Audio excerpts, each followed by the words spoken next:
Hello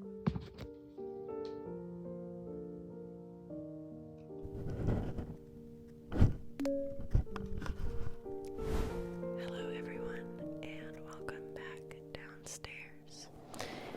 Now, as you can see, my room looks the exact same as it did last time we were here, which was about a week ago.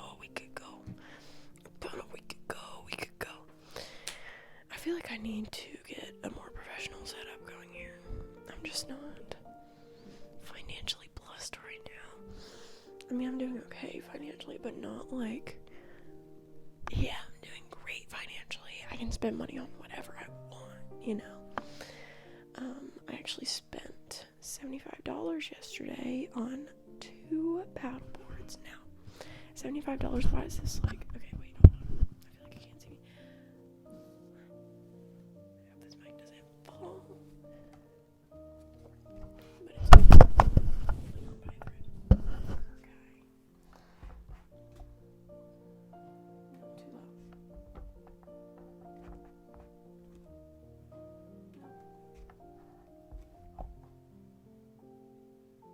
I don't know. I feel like I need to move this way also because of my lighting. But now you can see my blemishes on my face and the stain and odor eliminator, not sponsored. Rocco and Roxy. Butters threw up on my carpet last night. Anyways, I spent $75 on 2 paddle boards yesterday. $75 total for both of them. Also, I just woke up.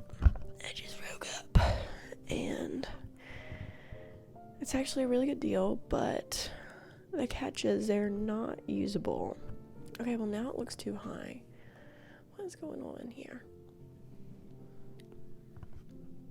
That's better, I guess. Yeah, they're not usable. They're both broken. One of them is foam and one of them is like wood. And I think foam on the inside maybe. But the outside is wooden. And the wooden one has a giant like crack in it. It looks like someone would and knocked a big old hole crack looking thing in it. And then the styrofoam one apparently, so I got him on Facebook Marketplace. The guy that I got him from told me that the people he got him from, they would take their kids out on it, like they would let their kids ride it because it's kind of a smaller one. And he said that when he got it, there was water leaking out the bottom of it. So I don't think it's usable if there's water leaking into the paddleboard. But the styrofoam one looks really cool in the living room. Actually, you know what? Sorry. You know what? I'll just walk you in there right now and show you. I carry my big old iPad in here because I'm home alone right now, so I can. Okay, so here's the shiplap wall I've been talking about. The lighting is terrible. Sorry. Probably can't see it very well, but there's the paddleboard. And then the other one is in the garage, and I'm not going to go all the way to the garage. Check out this fourth wall break. Wow, this is the most we've ever done. Isn't that crazy? Okay, back to the room.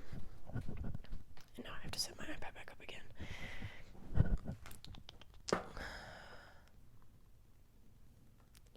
Yep. Big that up. Don't fall. Hold on.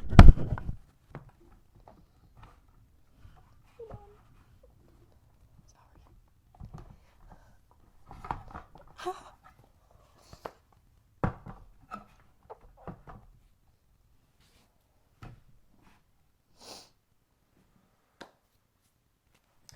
Just stay right there.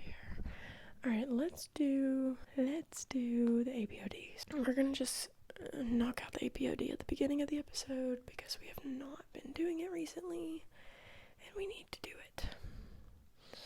Alright, APOD 2025, August 25th. This is pretty. This is one of the prettiest ones we've seen. Y'all, I haven't had breakfast, I haven't had coffee, I haven't had water, or nothing.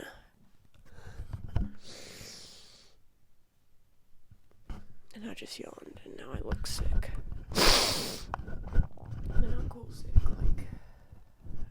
brainchild sick. This one is called The Meteor and the Star Cluster. Sorry, The Meteor and the Star Cluster. Sometimes, even the sky surprises you.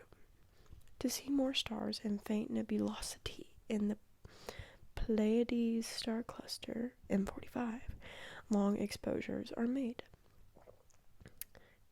Many times, less interesting items appear on the exposures that were not intended, but later edited out. Why do I keep yawning, bro? These include stark pixels, cosmic ray hits, frames with bright clouds or Earth's moon, airplane trails, lens flares, faint satellite trails, and even insect trails. Sometimes, though, something really interesting is caught by chance. That was just the case a few weeks ago in AL-ULA, Saudi Arabia. No idea how to say that. When a bright meteor streaked across during an hour-long exposure of the Pleiades, along with the famous bright blue stars. Less famous and less bright blue stars and blue reflecting dust surrounding the star cluster.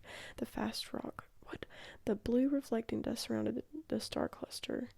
The fast rock fragment created a distinctive green glow, likely due to vaporized metals. Alright, I'm gonna be completely honest. I don't even want to talk about this. I want to talk about Game of Thrones because I finished Game of Thrones. I guess within the past week. I don't think I talked about it last time. I finished Game of Thrones. Oh my god, that ending was terrible, you guys. So, if you don't know, I watched Game of Thrones for the first time last year. Started around the beginning of 2024. Why do I feel like I'm so low in the frame, and why do I keep yawning?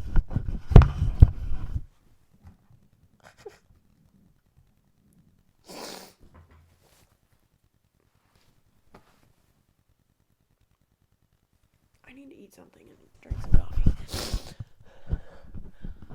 Okay, if you don't know, I watched Game of Thrones last year, 2024. I started it at the beginning of the year. And what was I saying? Where was I going with that? I watched Game of Thrones last year, 2024, and I started at the beginning of the year. And I watched it very quickly. I mean, not that quickly. I watched it way more fast this time. I probably watched it over a span of 3 months-ish. But I did not watch season 8. And then I was going to rewatch it with him. But he wanted to wait till we moved down here because he was so busy where we previously lived. And he has more free time now that we're here. So we moved here, and we watched the whole series. Season 1, all the way through season 8, in a month. One singular month. We would watch like 3 to 4 episodes a day. Yeah, we spent a lot of time watching Game of Thrones over the last month. And oh my gosh, what I was saying about I only watched through season 7 last year was I didn't understand why everybody was like, season 7 and 8 suck, they ruin the whole series, I hate it, don't even watch them, blah blah blah. And I was like, I really like season 7. I don't think it's as bad as everyone's saying it is, which I still stand by that. I don't really see an issue with season 7. It's a little bit shorter, like the episodes wise, because there's not 10 episodes, but the last couple episodes are like an hour and a half long, so it kind of balances out there. So why are people so upset about season 7? I think maybe it's because it was the beginning of things getting rushed, because season 8 is truly the most, like, let's just get this over with season I've ever seen in any episode, any series ever. Because what do you mean the long night was one singular episode? 7+ seasons of build-up. I know you guys, if you are in the Game of Thrones fandom, you've heard this a million times before. Everybody's mad about it, but I need to have my rant now because I watched it way later than everyone else. What do you mean there were 7+ seasons of build-up on the Long Night and the Night King and the White Walkers for one episode? And it to be over like that. And that's just the beginning of season 8 being ridiculously rushed and ruining everything. Now, I would say overall, season 8 was not horrible. And overall, season 8 didn't ruin the series. I think the last episode ruined the series. The last episode ruined the series because that was the worst episode of Game of Thrones I've ever seen. Overall, this series, it was my favorite show until I rewatched it this time and finished it. When I had just seen through season 7, I was obsessed with this show. I don't know if you guys have been around, if you've watched my TikToks or whatever. I have a second TikTok page. The username is... Actually, I don't know what the username is. I think it might be kea.smr. Let's see. Oh, it's possibly K. Possibly Kea. So possibly KEA. Last year, I posted a couple rants about Game of Thrones and how much I loved it and stuff. And how it truly was, to me, the best show I've ever watched. And I think it's hard to say that now because of the ending. And the ending is almost everything in a show. Or it definitely affects everything. But if we leave out season 8 completely, best show I've ever seen, hands down. Nothing comes close. If we leave out just the last episode, I'd probably still say it's the best show I've ever seen. Now, I have not seen Breaking Bad, and I've heard everybody talks about how good Breaking Bad is, and blah blah blah, whatever. And also, Dexter apparently is like up there. I've seen most of Dexter. I wasn't very impressed. I just didn't like it that much. Also, please don't even like think about the way that I look right now. I'm telling you guys, I woke up and I walked into this room. Actually, that's a lie. I woke up, fed the cats, played on my phone a little bit, and then came in here and started filming. It is 7:30, or no, it's not 7:30. It's 9:30 in the morning. Yeah, it's just 7:30. I woke up at like 6 this morning. No big deal. No, it's 9:30. I woke up at 8. Very disappointed.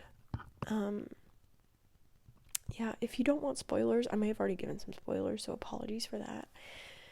But if you don't want spoilers, go ahead and skip through or just don't watch this episode. I don't know how much I'm going to talk about it, but that last episode, dude, full disclosure, we're going full spoilers here for the last episode. First of all, I thought the Long Night was going to be the big finale episode. I thought the Night King was going to be the big enemy to defeat at the end. Which, Arya pulling that move, awesome, by the way. Freaking awesome, by the way. I love Arya. I've been thinking about it a lot. I think Arya, the Hound, at least Arya and the Hound are my two favorite characters, and Jaime Lannister. But his ending pissed me off. Everything about it pissed me off. I think they're my top 3 characters, though.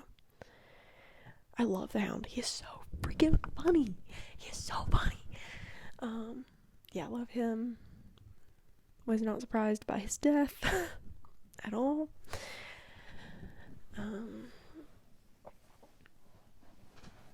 Where was I going with this? I was just talking about the last episode. Oh, the Long Night. I really thought that was going to be the finale episode. My first theory when I was watching this series through was that the Ice King was going to win everything. Like, they were going to be, all the people were going to be too worried about the political stuff and not worried enough about the Night King. And the Night King was going to end up on the Iron Throne and, like, turning everything to ice and, like, this big, crazy, dark scene.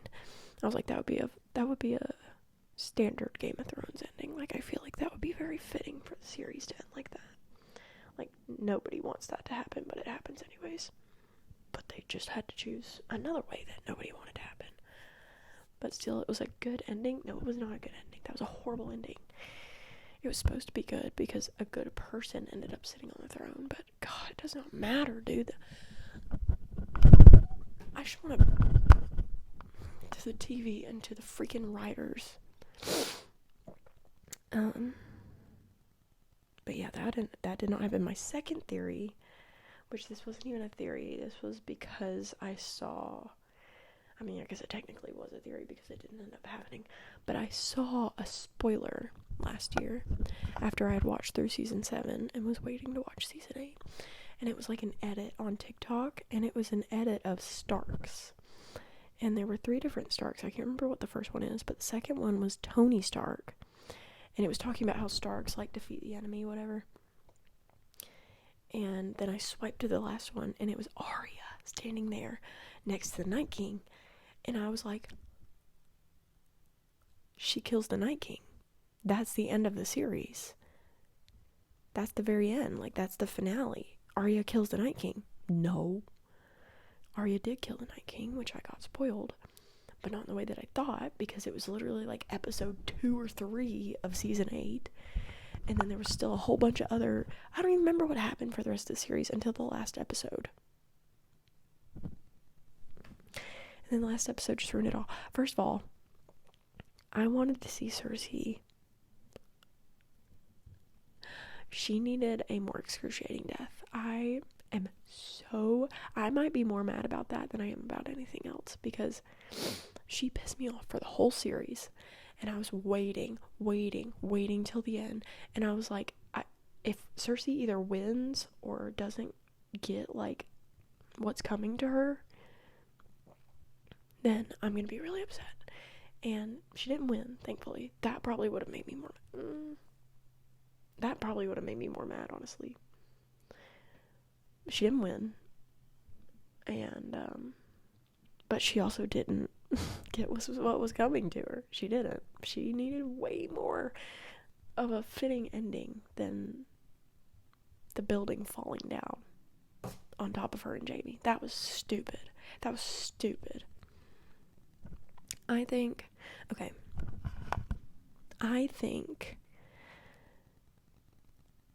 Jon Snow should have sat on the throne. I think that would have been a great plot twist ending, because why was he even a Targaryen? Why did that even matter? He found out he was a Targaryen, or they found out he was a Targaryen at the end of season 7. He found out at the beginning of season 8. Him and Dany talked about it for a minute, and that was the end of it. Hello? That's it?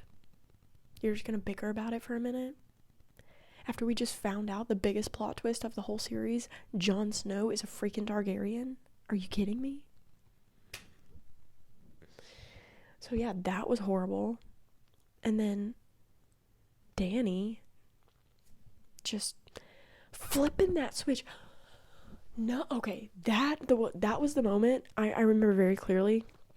I was watching this season 8, and I was like, this is good. I don't understand why people don't like it. Like, I was a little caught off guard by the long night being so short and being so early in the season, but I was like, Arya's, move to kill him was really cool. I'm not that upset about that. The moment where I realized this is the reason why people hate it was when Dany just the castle surrendered. Cersei surrendered, which, crazy, by the way. I didn't expect that to happen. They started ringing the bells, and I was like, oh, thank God. So now they can go up there. Dany's gonna take the throne, and then Jon is gonna be like, she probably shouldn't have the throne. And then something's gonna go down, and then Jon is gonna be on the throne, and that's gonna be the big finale. No. They ring the bells, and then you're like, okay, it's good. They surrendered. Dany won. Dany and Jon won. No. Flip the switch. Dragon fire everywhere. The whole city burning for like 45 minutes. We see Daenerys just burning down the city.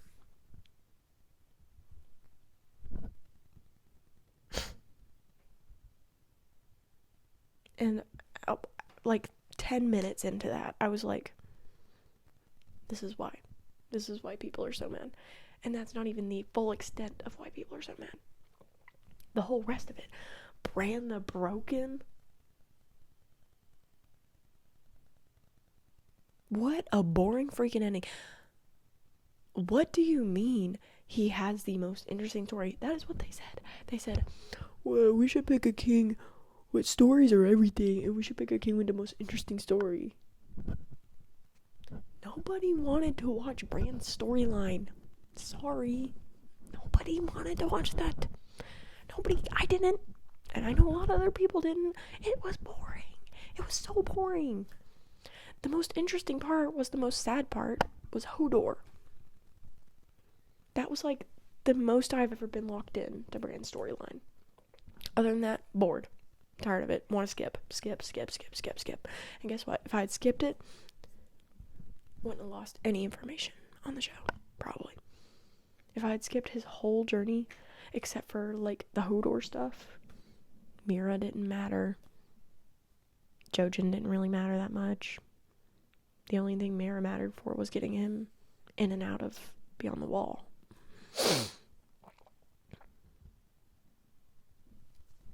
Just everything about it, dude. I'm very disappointed. And my only hope is the thought that one day they could possibly feel like they owe it to the viewers to redo it. But that's not gonna happen. I've seen a lot of people saying that. It's not gonna happen. They're not gonna redo season 7 and 8. That's the thing. People are asking them to redo season 7 and 8. I think season 7 was fine. I didn't really see a huge issue with season 7. I'm not sure why people hate it so much. I think the only reason is that it was just a little more, it was more rushed than the other seasons. The other seasons were very spread out. Lots of filler and lots of things happening at a decent pace. And then season 7 and then season 8, it's like it just exponentially speeds up until the last episode. Freaking last episode. But yeah, just had to rant about that a little bit. It's been on my mind. It's all over my TikTok feed because I looked up stuff about it after it happened because I needed to see other people complaining about it to make myself feel better. And yeah, that's where we're at now. I have finished Game of Thrones. I am soon going to watch House of the Dragon. Have not watched any of it yet. Heard that it's phenomenal, but I feel like it's gonna give me the same feeling as like when I finished Vampire Diaries and then I watched the originals. I had to watch Vampire Diaries twice before I watched the originals because I don't know, something about spin-off shows, like the whole time I'm just really hoping that we're gonna get a cameo from somebody from the original series, which happened quite a few times in the originals with Vampire Diaries. But I fear that is never going to happen in House of the Dragon because it's a prequel, not a sequel.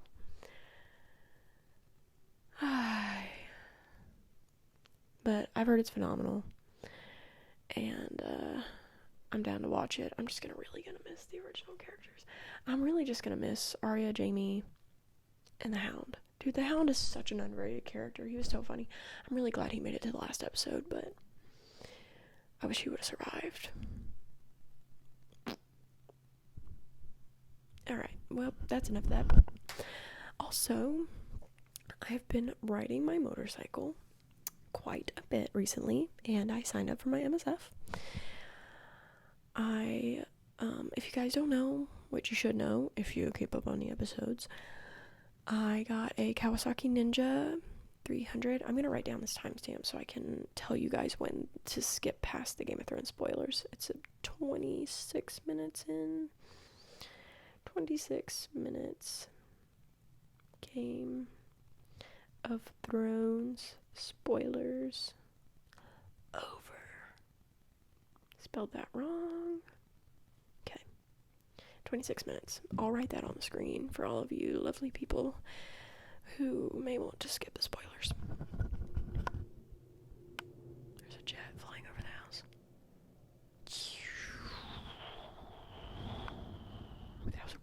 depression. Yes, I've been riding my motorcycle. I have a Kawasaki Ninja 300. Don't make fun of me. I'm small and I'm learning, and this is my first time ever riding anything similar. Anything even similar to a motorcycle. Never ridden a dirt bike before, nothing.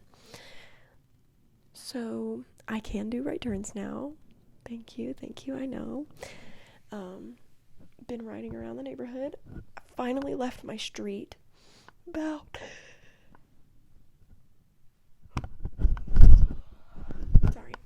3 or 4 days ago. Finally got the courage to make a right turn. Realized, oh my god, that was so much easier than everybody made it sound like. It was going to be the hardest thing ever because you have to push your wheel in the opposite direction of the direction you want to go. But it was actually really easy. And I've been riding around the neighborhood and signed up for my MSF because I was like, you know what, I can do a right turn. I think it's time for me to, get ready and do my MSF. So my MSF is in about 2 weeks, a little less than 2 weeks from now. It's not this coming Friday, but next Friday through Sunday. I need to do the e-course online. Apparently Florida is a lot more strict with all of this stuff than any other state. Like, my boyfriend got his motorcycle license. He did his MSF and got his license in Alabama. And he got his license by just doing his MSF and passing the test that you take at your MSF. It's not a written test. It's like a physical test of your abilities. And it's apparently very easy in Alabama. But here, it's a more rigorous course. Yay, me. And it's 3 days. The one in Alabama, I think he said, was 2 days. I think he just did an online thing before, and then he had 2 days on the bike, and the second day was his test. But here, I have to do a 3-hour e-course on my own before I go. And then Friday night, I get there at like 4 p.m. and I have to do like some class work. It's an indoor session, just like learning things, I guess. Friday. It's like 4 p.m. to 9 p.m. It's pretty short. 5 hours of class. And then Saturday and Sunday, both days. Good Lord. Saturday and Sunday, both days, I have to be there at 6:45 in the morning till 4 p.m. And they're both bike days. And the first day, I guess, will just be all teaching, and then the second day will be testing. So, I heard that the test in Florida is a lot harder. And then also, I don't just get my license by doing that physical test. I also have to do a written test. Which I guess I'd go to the DMV to do that. I don't know. I guess they'll tell me there. But yeah, I feel confident that I can pass now that I've done right turns. I've been riding every day since I did my right turn for the first time. I've been riding around the neighborhood for at least like 20 minutes a day. Just back and forth, doing curves, stop signs, left, right turns, all of this stuff. Swerving. Sorry, I'm getting boring. I'm running out of things to talk about. Let's do my songs of the day, and then I think we're gonna wrap it up. I know this episode and the episode before were a lot shorter than I typically do. I bet earbuds uninstalled. Yeah, I did. I haven't used it in so long. But I don't want to sit here and like just try to ramble and fill time for an hour if I feel like I'm done talking 30 minutes in. So, and I feel like I'm done after this, unless I think of something else to talk about, then we'll keep going. Last week, let's see, it's been so long since I did this. Oh, cool, I only have 2 songs in my tracks of the week. Thanks, earbuds. Number 1 is Home by Night Heron. Number 2 is Hysteria by Muse. I don't think this is accurate at all. I think maybe because it uninstalled, it didn't record accurately. I will say, I haven't been listening to Home by Night Heron that much. It's a pretty good song, not great though. But I've been listening to Hysteria by Muse a lot. And if you like rock, heavily recommend. Rock metal-ish. It's a great song. Been listening to it a lot, and I'm gonna add a couple other songs on there because Earbud sucks right now. Been listening to Slightly Stupid a lot recently, since I moved to the beach. Some reggae. 2 a.m. by Slightly Stupid is my favorite song by them, and my second favorite is Bandolero. Love Bandolero. Also, still been on back Zach Top, and I just realized this new album's about to come out. I mean, I knew it was about to come out, but it's like a couple days away now, because it comes out at the end of August. When does it come out? 3 days. Sorry. 3 days. 3 days. Oh my gosh. I'm so excited, y'all. That's going to be our topic next week, I bet. Oh my god. Something about sitting here with a camera in my face and the lights and my microphone just makes me yawn like crazy. I'm not even doing ASMR or nothing. I'm just sitting here. Okay. Also, oh my gosh. I need to tell you guys about the bears. Let me just pop a couple videos in here real quick. There have been bears in my front yard almost every single day. There's a mama bear and 2 cubs, and then there's 2 big male bears. One of them is ginormous. I don't know if I told you about it last time, but oh my gosh, I need to pop some videos in here. This has been what I look out for when I'm editing, if I need to put something on the screen. If I do this, then I'm usually meaning I need to put something on the screen. Also, Stateside by Pink Panthers has been at the top of my list recently. Definitely recommend that song. And I haven't listened to this song all the way through, but I saw it on TikTok yesterday, and I was like grooving to it. It's Sugar on My Tongue by Tyler, the Creator. Sugar on My Tongue by Tyler, the Creator. I need to listen to that all the way through. I bet it's good. Love in Portofino has been at the top of my list. That's a good one for if you're feeling fancy. I found my love in Portofino. Top album of the week, Hit Me Hard and Soft by Billy. And artist of the week, number 1 is Billy, 2 is the Marias, and 3 is Night Heron. Might be Night Heron. I'm not sure. The Marias. Oh my gosh, don't get me started on them. Love the Marias. Alright. I think that's gonna be it. I look like garbage. I'm tired of looking at myself in this camera. I'm tired of yawning, so I'm gonna end it here and go eat some breakfast and make some coffee. I hope you all have a lovely week, and leave me some comments about Game of Thrones, about bears, about music choices, about the very brief APOD, about what you're doing this week, what you want to hear about next time. I'm down for whatever, you know? Just let me know what's on your mind, on your brain. I'll listen, okay? And I'll see you guys next week. Actually, I'll see you Wednesday for an ASMR video. Love you so much. I'll see you very soon, okay? Bye.